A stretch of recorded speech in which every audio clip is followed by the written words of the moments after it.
back again, Shubhamoy Chakravarti on the Elite Mechanic. One more new day, one more new session, one more new topic, and we are going to discuss today about hydraulics. In the last two episodes, as you have seen, we have been talking about the brakes, and every time on the brakes, I used to comment about the hydraulics and been showing you the hydraulic, the reservoir, the hydraulic lines, and the hydraulic way the brakes are working, the ABS is working. So talking about hydraulics, what do we understand by hydraulics? There are two ways we can provide pressure to any mechanism or any machine. One is the mechanical way, where we provide a pressure, we push something and it is moved directly. The other way we can do is usage of hydraulics where a little bit of pressure is going to give us a higher result. As very controlled movements of the part and any parts of the machine, and a very controlled force is required for certain mechanisms. For examples, we have the brakes in the bike. So hydraulics is basically, it is a thing in which we are using the fluid pressure, which multiplies, and a very light pressure multiplies and gives us a higher return. Now the three states of matter, as we know, solid, liquid and gas. Liquid and gas we can classify as the fluid. The difference again between the liquid and the gas is a liquid, although it can take the shape of the container, yet one major thing which differentiates the liquid and gas is liquids cannot be compressed so easily. Gases can be, just because of the intermolecular space, a very basic physics which we have learned in probably our class 6 or class 7 days. In case of usage of the air pressure, when we do this, we have termed this part of the science as pneumatics. And when we are using the liquid, be it oil of certain density, we call it the hydraulic. And when we come to our daily usage of the hydraulics, the very simple things which we are using in our daily use at home, from the door hinges, the stoppers, the hinges for cabinets, everywhere small hydraulics are used, where when we are pulling the door, it closes very slowly.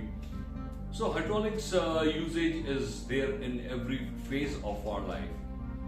Even if we go out and go to the outside world, starting from heavy constructions, earth moving materials and cranes, everywhere we are using hydraulics. So let us talk today about the hydraulics, get a little bit idea about it, and let us find out how we use it and how should we use it. So talking about the hydraulics, we need to understand a little bit about what the hydraulic fluid should be. As I already said, it's a type of oil again which we are using, and about oil which I spoke previously also, which is giving us the lubrication, the cooling, the sealing and the flushing of the engines. This is also a type of oil, but the hydraulic fluid is giving us, we are looking forward to a hydraulic fluid with a little bit of different properties, about which I am going to mention, and you can see it on screen. Firstly, it should be a non-corrosive thing, both to metal and rubber, as we are going to be having rubber seals all around. It should have good lubrication properties, protecting the metals from rust. It should be non-toxic. It should be non-inflammable and can withstand very high temperatures. Store well without any degradation and have a high operating range of temperature without losing its stability or its properties. So when we again talk about the hydraulic fluid, we are using the hydraulic fluid in any of the mechanisms we can think of, starting from the very basics, as I said, the door or the window hinges, to the cars and bikes and the brakes, and to the higher machines like the earth moving equipments or even the cranes. And let us go a little bit higher, even in the aeroplanes, everything, the control columns, the control surfaces, everything we are using the hydraulics. We will talk about it. So let us continue. So now we can talk about the similarities between the hydraulics and the pneumatics. The similarities is both are using fluid to multiply the energy, multiply the mechanical force which we are applying on one side to the other side to get our results. And both have their specialized requirements, and used for specific requirements, specific needs it is used. That is the reason we cannot compare that hydraulics is better or the pneumatics are better.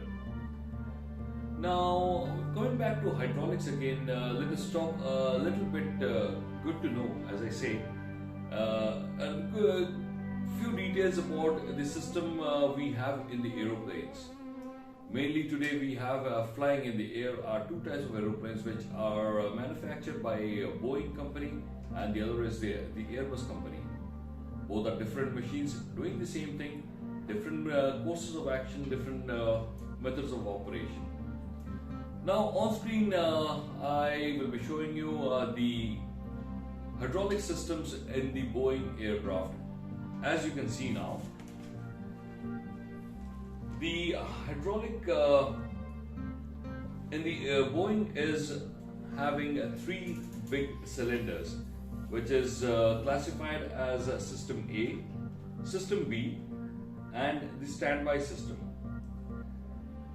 The standby system is connected to both the system and acts as a standby in case there is a failure or a leakage in either of the systems A or System B. And similarly on the Airbus, as you see, there are three systems which are named as green, yellow and blue. The blue acting as the standby system. A general idea, good to know. Now let us talk about the components we have in a hydraulic system.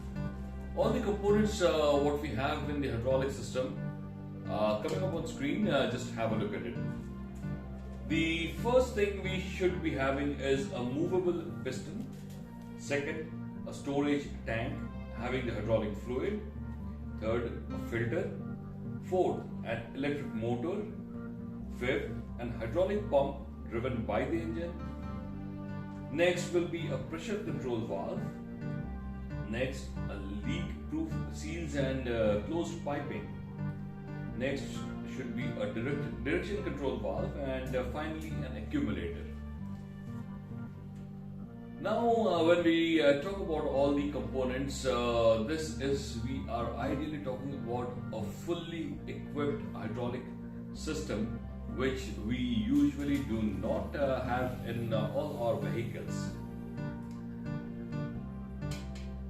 As you can see this is the machine which I fly. This is the machine which has all the components because it is required for the movement of the control surfaces which we have on the wings, on the tail, on the elevators. So this is something which I am flying day in and day out. I'm flying this. The second we come to this, which has not all but a few of the components. So the aeroplane is something which is my profession. This is something which is my passion. So this also has a few of the components, not all, which we will talk about. And thirdly, you know as it is, this is the one which also has a few of the components, and this is something which I drive. End of the day, I am the chauffeur for my family requirements. So this also have a few of the components which I will be talking about. Now coming back to the bikes, we have the ABS as we spoke of last day, the pressure in the front and the rear wheels, which is again managed because of the difference of the RPM, is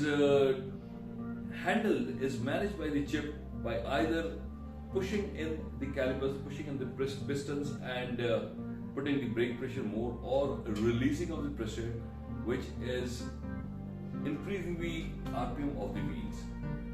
So this is saving us in a situation of slipping or skidding. We have one more feature, which is the accumulator. This accumulator is again which provides the pressure in the hydraulic system in case there is a loss of pressure due to some reason in the main tanks, in the main hydraulic tanks, which again is definitely is mainly with the aeroplanes or a very high-end machine. I'm sure that you have again a fair idea about what the hydraulics is, how we are using it, what is it used for, and every phase in our life, every step in our life, every day usage, we have this hydraulic system. So be tuned, keep liking us, keep following us, watch our videos and keep subscribed to us. New videos, new knowledge, new topics we will be coming up with. Thank you very much, the Elite Mechanic.